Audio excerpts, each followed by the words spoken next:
Fala galera do sétimo ano, tudo bem com vocês? Como é que vocês estão? Estamos iniciando agora a nossa oitava videoaula e o conteúdo de hoje é sujeitos e sujeitos iguais em orações diferentes e nós abordaremos o que é um sujeito, como identificar um, para evitar repetição de sujeitos, o que eu posso fazer. Então pegue seu caderno, anote tudo aquilo que você entendeu, anote aquilo que você também não entendeu e vem comigo aprender um pouco mais de língua portuguesa. Vamos lá? Gente, para começar o nosso conteúdo e trabalhar o conceito de sujeito, eu trouxe para vocês um exemplo de um mangá tirado do mangá de Cavaleiros do Zodíaco. Então, vamos primeiramente fazer a leitura bem atenta desse mangá e depois trabalhar o conceito de sujeito. Então, como o mangá ele se lê da direita para a esquerda, começa com esse balãozinho aqui. Ó! Laimi atravessou a coluna com um golpe só. Não imaginei que ele fosse tão forte. Ele se desloca sobre a terra, graças a essa força. Se eu for atingido, não vai sobrar muita coisa. Xiii, né? Como aí a onomatopeia fazendo o trabalho do som. Então, gente, trabalhando o conceito de sujeito a partir desse mangá, a gente tem lá essa oração. Laimi atravessou a coluna com um golpe só. Quem executa a ação do verbo atravessar? E aí a gente vai fazer o quê? A pergunta ao verbo. Quem atravessou a coluna com um golpe só?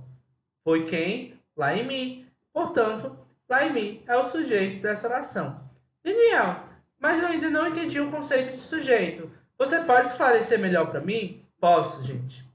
Galera, o sujeito da oração é o ser de quem se diz alguma coisa. Ou seja, quando a gente quer expressar o sujeito de uma ação verbal, a gente vai ter ali a construção de um sujeito, que é um ser. Esse ser pode ser um ser vivo, como também pode ser um ser que não é vivo, como a pedra, o papel, o lápis, todas as entidades que não carregam vidas junto com elas. E para encontrar o sujeito de uma oração, que é toda a construção que contém um verbo ou uma locução verbal, nós precisamos primeiramente compreender a ideia central da frase e depois destacar o verbo. Posteriormente, nós iremos perguntá-lo a ele, ao verbo, quem realiza a ação. Isso significa dizer, gente, que para a gente identificar o sujeito, primeiramente nós devemos identificar qual é o verbo da oração. O verbo é aquela palavra que expressa ação, estado ou fenômeno da natureza e pode ser conjugado em primeira, segunda ou terceira pessoa, dentre os tempos presente, passado e futuro. Depois que eu identifico o verbo, eu vou perguntar a ele quem ou o que realiza aquela ação. E a partir da resposta, eis o meu sujeito. Podemos separar essa oração em duas partes essenciais. O primeiro é o sujeito e o segundo é o predicado. Como assim, Daniel? Por que essas partes elas são essenciais? Porque toda oração ela necessariamente necessita ter essas duas partes, um sujeito e um predicado.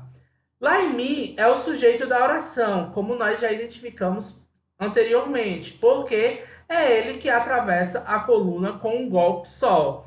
Então, identificamos o sujeito, o que sobra é o predicado. E o núcleo do predicado, ou seja, a palavra principal, sempre será o verbo.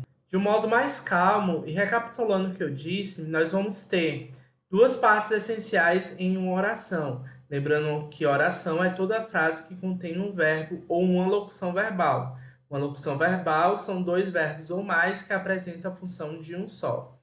E a gente vai ter o sujeito e o predicado. Para eu identificar o sujeito, primeiramente eu tenho que identificar o verbo e depois perguntar quem ou o que a este verbo. Por exemplo, quem atravessou a coluna com um golpe só? Laimi. Portanto, Laimi é o sujeito.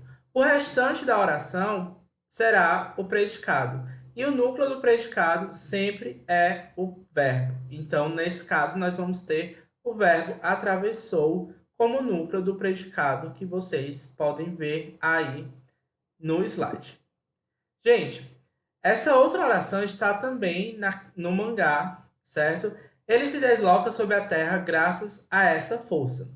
Se passar o primeiro termo ele, certo? Esse primeiro termo é o sujeito para o plural, observe o que acontece. Eles se deslocam sobre a terra graças a essa força. Vocês estão percebendo que passou para o plural o sujeito, o verbo também, ele deve passar para o plural? E esse mesmo fenômeno que acontece de o sujeito estar no plural e o verbo também estar no plural, também ocorre aqui nesse trecho do mangá. Os trajes ressuscitados, graças ao sangue divino, se tornaram versões de Camões. Em outros tempos, seriam armaduras divinas. Só vimos isso acontecer uma vez desde a antiguidade. E aí é o Camus, né? De leão cavaleiro.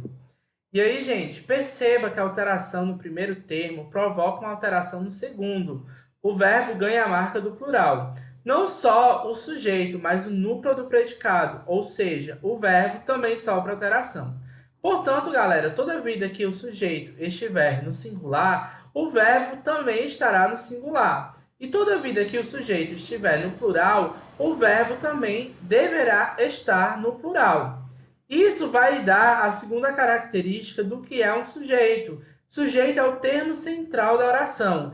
É aquele que concorda com o verbo. Então, tudo aquilo que concorda com o verbo, a pessoa de quem se fala, do verbo, de quem se pratica essa ação, será sempre o sujeito, tá certo? Então, nós devemos atentar para a concordância verbal. Sujeito no singular, verbo no singular. Sujeito no plural, verbo no plural. E até mesmo pra gente, quando a gente identifica que o verbo está no singular ou no plural, fica muito mais fácil a gente saber quem é o sujeito. Por quê? Se eu estou pegando um verbo que está no plural, esse sujeito será mais de um, tá certo? Que é justamente aquilo que a gente vai trabalhar agora, sujeito simples e sujeito composto.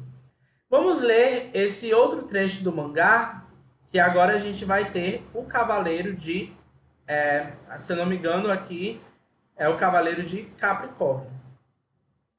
He. Você demorou para perceber, minhas pernas e meus braços são afiadíssimos. O poder deles é superior a de qualquer cavaleiro dourado. E especialmente minhas mãos. Nós as chamamos de Excalibur. Sua capacidade de cortar não tem limites. Já sabemos que nós a chamamos de Excalibur, nós é o sujeito. E a chamamos de Excalibur é o predicado. Por que nós já sabemos disso? É só perguntar ao verbo. Quem chamamos de Excalibur? Nós. Então a gente descobre que o sujeito é nós e o predicado é a chamamos de Excalibur. É possível determinar esse sujeito ou dizer precisamente quem ele é, com a concordância do verbo. Portanto, trata-se de um sujeito determinado, ou seja, quando a gente vê e identifica dentro do texto a presença de um sujeito, está ali verbalizado por meio de uma palavra, a gente tem um sujeito determinado, ou seja, um sujeito em que a gente pode se determinar a partir da concordância com o verbo, tá? E quando, gente, esse sujeito é composto apenas de um núcleo, ou seja, apenas uma palavra principal, a gente diz que ele é um sujeito simples, tá certo? Então aqui, nesse slide, eu estou falando para vocês que quando o sujeito aparece na frase, ele não está omisso, porque isso pode acontecer em língua portuguesa, a omissão de um sujeito e a gente identificar somente pelo verbo, o sujeito a gente tem um sujeito determinado. Como também se eu tenho apenas um sujeito, ou seja, um núcleo de sujeito, nós vamos chamar esse sujeito de sujeito simples. Do contrário, na oração, minhas pernas e meus braços são afiadíssimos, há mais de um núcleo, que é minhas pernas, o primeiro núcleo, e posteriormente nós vamos ter outro núcleo, que é meus braços, ligado ao único verbo, que é o verbo são, ou seja, quem são? minhas pernas e meus braços, tá? E nós vamos ter aí dois núcleos, portanto, nós vamos trabalhar agora com o conceito de sujeito composto, ou seja, um sujeito que contém mais de um núcleo, ou seja, mais de uma palavrinha principal, tá certo? No caso aí, as palavrinhas principais são pernas e braços, nós vamos ter dois e é um sujeito composto, tá, galera? Gente, trabalhando outro conceito, que é a questão do sujeito, mesmo sujeito em orações diferentes, desculpa, a gente vai trabalhar com essa imagenzinha que também pertence ao mangá de Cavaleiros dos Zodíacos. Então, vocês podem perceber aqui que é uma folha inteira, tá certo? E aí eu coloquei um zoomzinho para a gente identificar melhor o que é que esses personagens eles estão falando. O quê? O sangue evaporou com o calor do cosmo de Ikki. Shaka, eu sinto muito, mas não acredito em Deus. A única coisa em que eu acredito, aí tem as reticências, né? Ele disse posteriormente. Galera, observe as orações. Shaka, eu sinto muito, mas não acredito em Deus. Daniel, por que agora você está falando em orações? Porque eu estou lidando com mais de uma oração, tá, galera? E quando é que eu sei que uma frase ela tem mais de uma oração? Quando ela contém mais de um verbo. Então eu tenho aqui sinto como o verbo sentir, tá certo? E acredito como o verbo acreditar. Então são dois verbos, duas orações. E aí, gente, eu gostaria que nós identificássemos o sujeito desta oração. Quem é o sujeito dessas duas orações? Quem sente? Eu. Então, a gente já achou a resposta. Quem acredito? Eu também. Mas esse sujeito não aparece. Por quê? Vamos já saber. Então, essa é a resposta. Quem é o sujeito dessas duas orações? É eu. Quem são os predicados? Já que a gente está tratando de predicados diferentes, de ações diferentes. O predicado da primeira oração é sinto muito. E o predicado da segunda oração é mas não acredito em Deus. No primeiro período, o sujeito da oração é eu e o predicado sinto muito. No segundo, o sujeito não aparece na estrutura. Porém, pelo contexto, sabe-se que o sujeito da segunda oração é o mesmo que o da primeira, eu. Então, gente, a gente soube que o sujeito da segunda oração é o eu justamente porque o contexto ele nos faz levar a ter essa ideia de um mesmo sujeito. Até porque a conjugação daquele verbo, o verbo acredito, tá certo? Está em primeira pessoa. E em primeira pessoa só pode ser um, que é eu, tá certo? Então, o eu, ele serviu para a primeira oração e a segunda oração, mas ele só foi dito na primeira. Na segunda, ele não disse. Em caso como esse, dizemos que o sujeito é desinicial ou oculto, ou seja, ele só está oculto para que a oração não fique repetitiva, tá? Então, galera, essa questão de de sujeito desinencial é uma atribuição dada àquele sujeito em que não aparece na oração.